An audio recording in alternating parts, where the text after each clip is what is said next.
When you hear the word superfood, you probably think chia seeds, blueberries, and kale.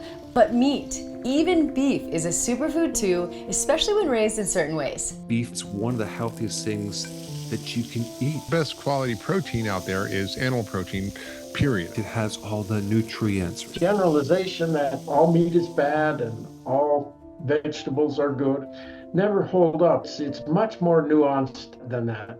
Recent research reveals that meat can contain as many phytonutrients as plants and more omega-3s than certain fish. Micronutrients, phytochemicals, and the fat composition of meat and dairy products, where there's pretty solid evidence out there that farming practices actually affect them. There's a direct connection between the quality of the food for the animal, the health of the animal, and the quality of the food you get from the animal. When we start to profile beef or chicken or other products from pasture finished or feedlot finished, you do see substantial differences there as well. We've all heard that we are what we eat, but we're also what we eat eats. And in this episode, we'll explore why the way an animal is raised matters for human health and the nutritional differences in conventionally raised and pasture-raised eggs, chicken, pork, and beef, so you can make a truly informed decision about what to feed you and your family.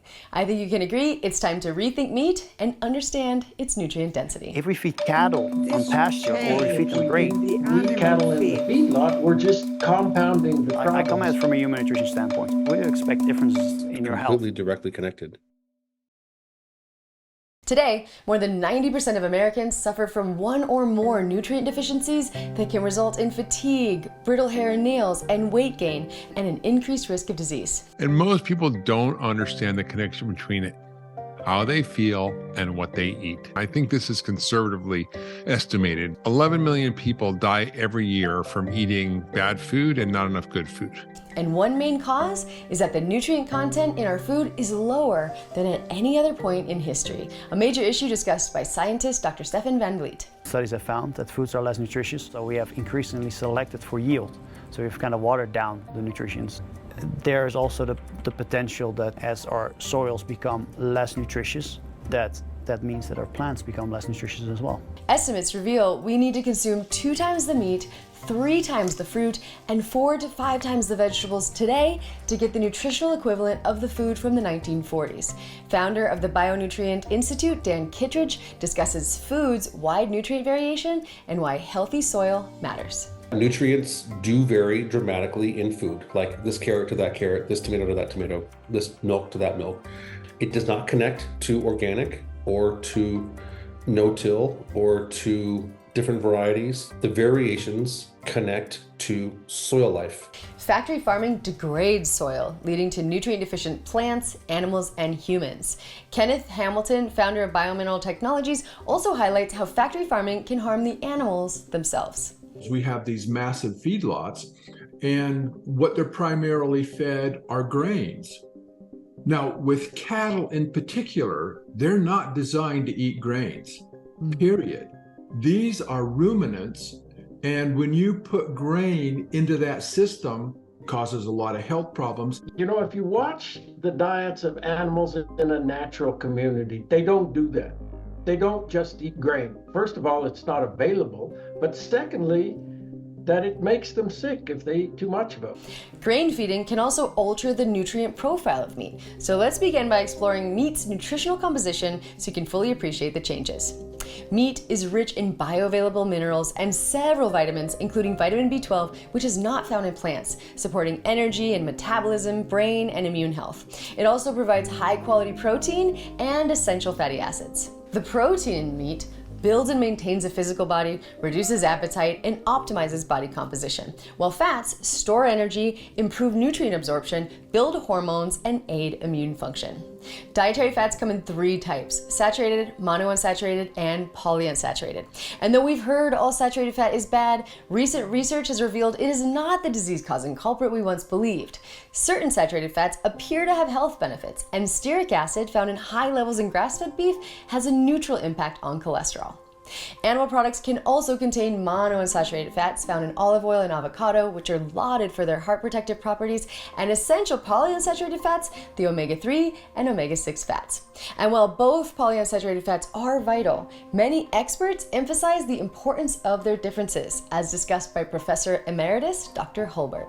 I now almost try and refuse to use the word polyunsaturates because they're really two different types of fat. Omega-3s are vital for our heart, our eyes, and our brains, while omega-6s, needed in small amounts, support skin. Now, both impact the immune system, but their effects differ significantly. Omega-6s are essential for initiating inflammation. They're part of our sort of front line of bodily defense. The omega-3s tend to help turn it off. When you eat more omega-6 rich foods, your cell membranes contain more omega-6 fatty acids, which can exacerbate inflammation. Dr. Simon Polis, founder of the Center for Genetics, Nutrition and Health, stresses the importance of balancing these two fats. The evolutionary aspects of diet, because remember, our genes have not changed. Our genes have remained the same. They're programmed to respond to a diet and an environment which is consistent with evolution. Otherwise, they don't function. Historically, humans consumed a ratio of 1 to 4 omega-6s for every 1 omega-3. But today, Americans consume 15 to 20 times more omega-6s. Ultra-processed foods, there is a high use of sunflower oil, corn oil, and even soybean oil is much higher in omega-6 than omega-3. So no matter which way you look at Western diets, you have a high ratio of omega-6 to omega-3. Many experts believe this imbalance can result in swelling, joint pain, and skin issues, and also increase the risk of allergies, asthma, mental health issues, and autoimmune and heart disease. Not only they increase the death rate, but they also increase the rate of the aging process. And when these ratios are balanced, health can improve. I mean, the Young Heart Study, it showed that with a ratio of 4:1 or less, you have no sudden death. So all the chronic diseases, they do much better once they balancing their diet. So where do these fats come from? Plants, essentially. Omega-6 come from the seeds of plants, and omega-3 come from the leaves of plants. As discussed by co-author of What Your Food Ate, Anne Bickley. A leaf is loaded with chloroplasts. So these are the magic little machines in a plant that allows photosynthesis to happen. They rely on a particular kind of fat to make that happen, and that happens to be omega-3 fat. Animals that are eating living plants, and especially the leafy part of a living plant, that's what is really making for a nice nutrient profile in dairy and in meat.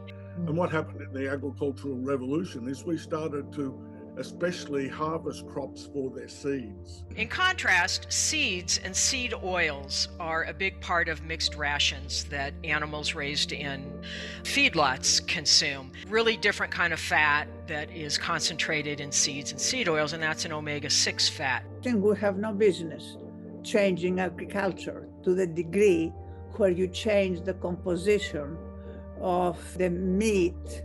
True to form, animals are what they eat. The human diet has become simply awash in omega-6s because of what we feed our livestock and how we process foods with a lot of seed oils. Makes you start to wonder how much of the modern epidemic of chronic diseases that are rooted in inflammation are rooted in our depressed ability to turn off inflammation when we need it to turn off.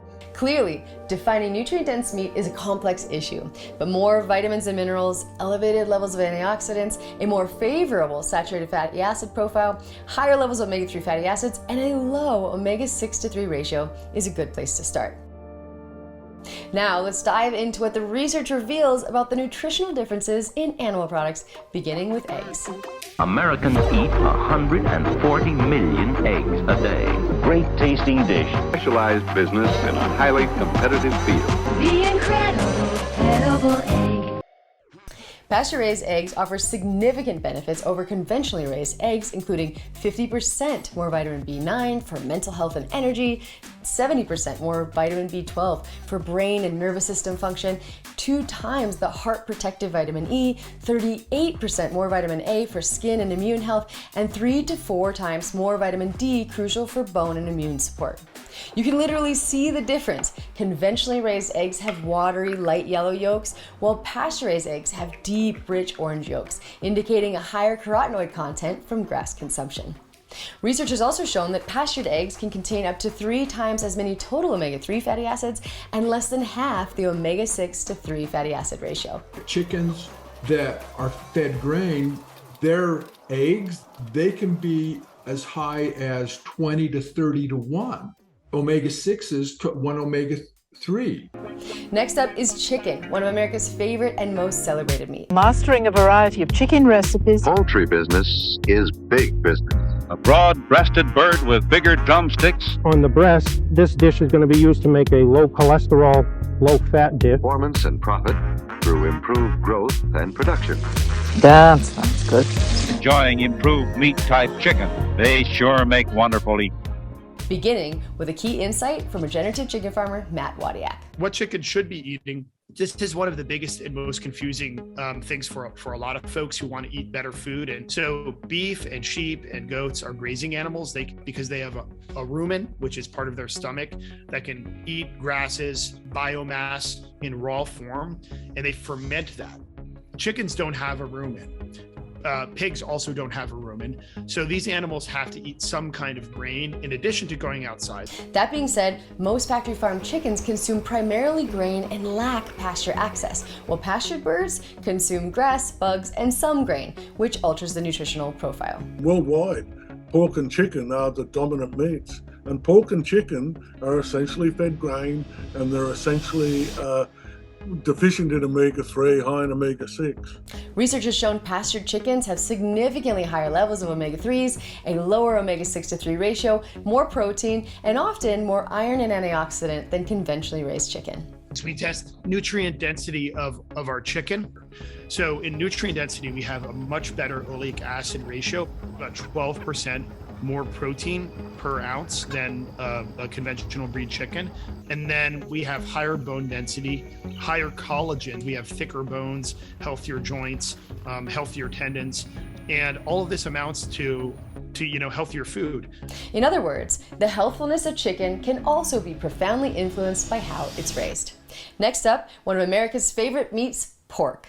Bill loves pot roast, but those pork chops look wonderful. It behooves Farm to do a good job of producing and selling meat-type hog. We're going to grill some pork Bacon. today that I absolutely adore. Salami, luncheon meat. American market able to offer pork products with hogs in every state of the union and in ever-increasing quantity.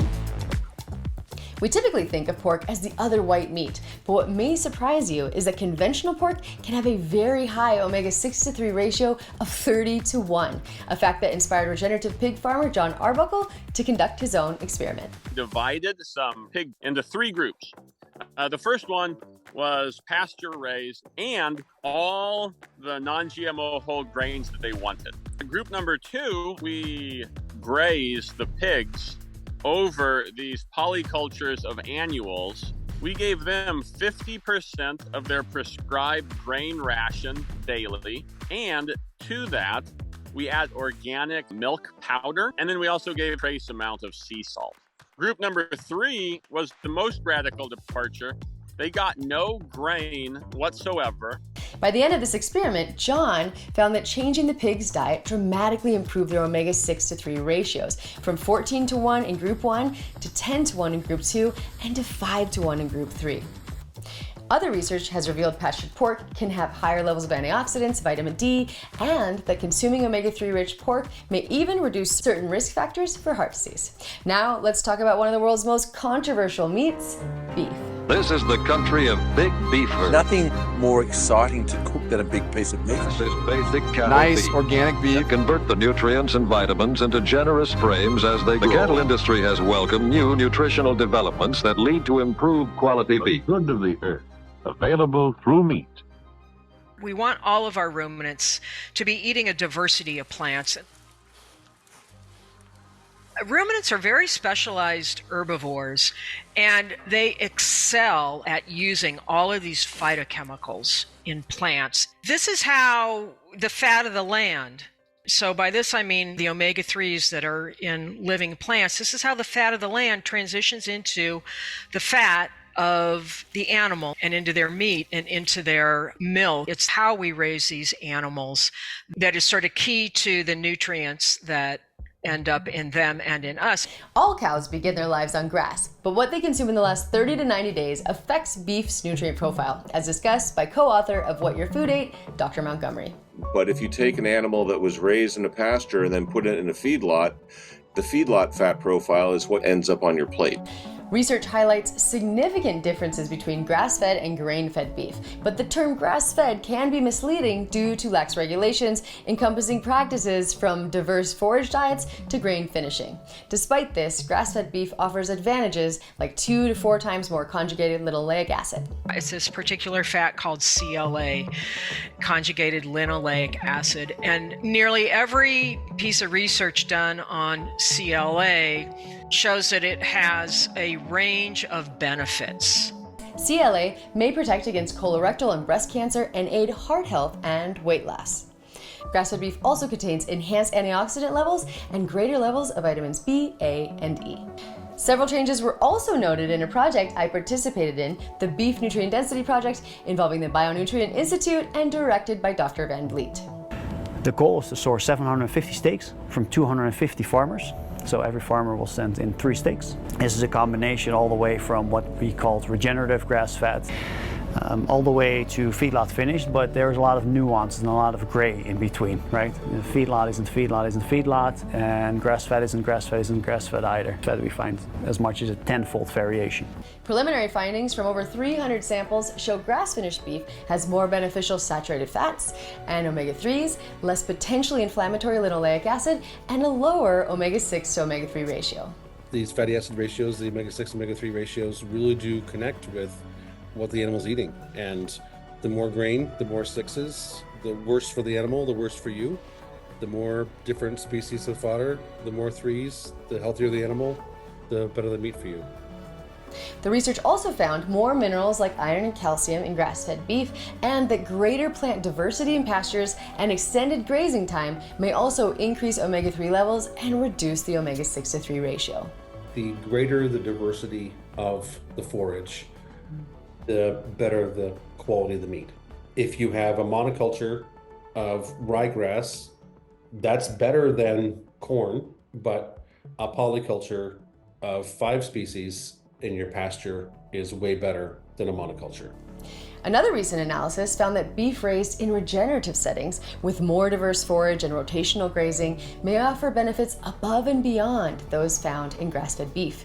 It also noted that there may be a gradient effect when comparing conventional, organic, grass-fed, and regenerative beef. The more extensive the system, the more omega-3s. Dr. Van Vliet's research has also expanded our awareness of novel differences using an advanced technique called metabolomics. Yeah, metabolomics is the study of metabolites. So by using metabolomics, we are also able to look at a large number of compounds in food samples. This will be several hundreds or thousands of compounds. If we improve our soil health, that we improve the metabolites or the metabolism of the plant, the metabolism of the animal, and that could potentially have a beneficial effect to our metabolism as well as humans. Currently, nutrition labels list 13 nutrients, and the USDA database tracks 150, but tens of thousands impact human health in ways we are only beginning to understand. One of the most notable differences is enhanced levels of phytonutrients or plant compounds found in grass-fed meat. I think we're kind of in a stage with phytochemicals that we were 100 years ago with vitamins. 100 years ago, we discovered vitamins, we call them primary nutrients. We also knew of phytochemicals, plant secondary metabolites. We kind of call them secondary because we didn't know what they did, but we're finding out now more and more that these compounds can impact gene expression, they have antioxidant effects, they can have anti-inflammatory effects, they can alter insulin secretion, so they can have potentially anti-diabetic effects. As discussed by author and professor emeritus Dr. Fred Provenza. And these secondary compounds became such an essential part of that work. we've come to realize they're not secondary at all. They play primary roles. Phytonutrient levels in grass-fed meat can rival those in plants, with one study finding phenolic content in lamb comparable to that in eggplants, turnips, squash, and snap peas. What I think is unique about animal-sourced foods is that they can consume plants that you and I cannot consume and access phytochemicals that you and I could otherwise not access. So it's another way of getting various unique compounds in, as well as further increasing the antioxidant and phytochemical richness of our diet. Research also suggests grass-fed meat may contain less undesirable compounds like advanced glycation end products and triglycerides. As compared to grain-fed beef, the grass-fed animals typically have lower oxidative stress, better mitochondrial health. They look more like an athlete. So we've done work with humans in the past as well, or still do. And the grass-fed beef shows more of this athletic phenotype, whereas the grain-fed beef has a little bit more of a couch potato phenotype. And one final important consideration is that many, though not all, grass-fed and pasture-based farmers do not use antibiotics, growth promotants like ractopamine, and pesticides, which means fewer residues and less risk of antibiotic resistance. Clearly, a more favorable and diverse nutrient profile and fewer antibiotic residues makes a strong case for pastured meats. But preliminary evidence also suggests they may positively impact human health. To healthful eating That's what my brain wants to eat. Cheese is a bodybuilder too. You know, you are what you eat. It requires a supply of food for energy. Just about everybody must eat chicken. Your food gives We strength. also need in the diet A lot to do with the nature of the food we eat. called vitamins. Better for the environment. His health was Produces better. better, higher quality food for To us. be healthy and happy. I came across this study of kangaroos and cattle in Australia, and they were feeding people either meat from kangaroos that had been out foraging on rangeland or cattle that had been finished in the feedlot. So I would eat kangaroo at one setting, and then a couple of weeks later I would eat cattle. But the important finding was that when I ate the meat from the cattle in the feedlot, my inflammatory markers went right up, and they stayed up for a long time. People may not realize that anytime we eat a meal, there's an inflammatory response that's happening in our body. The degree to which that occurs depends upon what we're eating. Dr. Van Vliet is also studying the human health differences between grass-fed beef, grain-fed beef, and plant-based meat. And we're also doing randomized controlled trials where we feed people grain-fed beef, grass-fed beef, and even an Impossible Burger to look at initial metabolomics responses. So we know these foods differ in terms of their nutritional composition. Is that something that we can measure in the blood of people? Kind of, you are what you eat.